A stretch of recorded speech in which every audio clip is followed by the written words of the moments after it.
பிஸ்மில்லாஹிர் ரஹ்மானிர் ரஹீம். வுது செய்யும் முறை. ஒவ்வொரு முஸ்லிமும் தான் தொழுவதற்கு முன்னர் எவ்வாறு வுது செய்வதென்பது என்று அறிந்திருப்பது அவனது கடமையாகும். வுது செய்வதற்கு முன்னர் தான் அல்லாஹ்வுக்காக வேண்டி வுது செய்வதாக மனதில் எண்ணிக்கொள்ள வேண்டும். இதற்கு நீயத் என்று கூறப்படும்.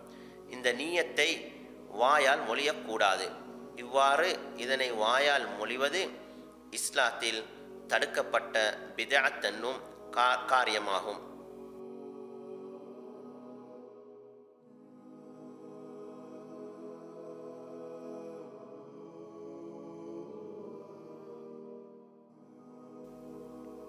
பின்னர் இரு முன்கைகளையும் 3 முறை நன்றாக கழுகிக்கொள்ள வேண்டும்.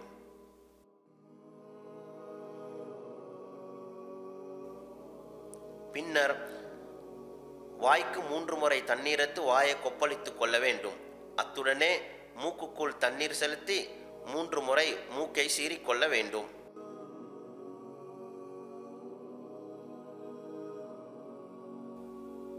பின்னர் முகத்தை 3 முறை நன்றாக கழுகிக்கொள்ள வேண்டும்.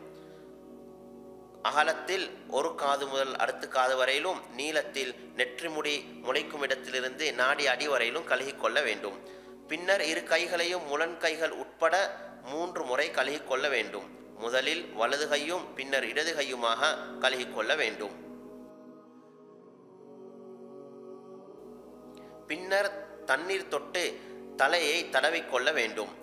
தலை தடையும் பொழுது இரு கைகளையும் தலையை முன்பக்கம் வைத்து பின்னர் பிடரு வரை அந்த கைகளை கொண்டு செல்ல வேண்டும். பின்னர் அதே கைகளை முன்பக்கமாக எடுத்து வர வேண்டும். அதன் பின்னர் அதே கைகளால் இரு காதுகளையும் தடவிக்கொள்ள வேண்டும். காதுகளை தடவும் பொழுது ஆட்காட்டி விரலை காதுக்குள் உட்பக்கமாக நுழைய வைத்தும் பெருவரலின் மூலமாக காதின் வெளிப்பக்கத்தையும் தடவிக்கொள்ள வேண்டும். பின்னர் இரு கால்களையும் 3 முறை கழுகிக்கொள்ள வேண்டும். கால்களை கழுவும் பொழுது குதிகால் கரண்டைக்கால் உட்பட நன்றாக கழுகிக்கொள்ள வேண்டும். முதலில் வலது காலும் பின்னர் இடது காலுமாக நன்றாக இரு கால்களையும் கழுகிக்கொள்ள வேண்டும்.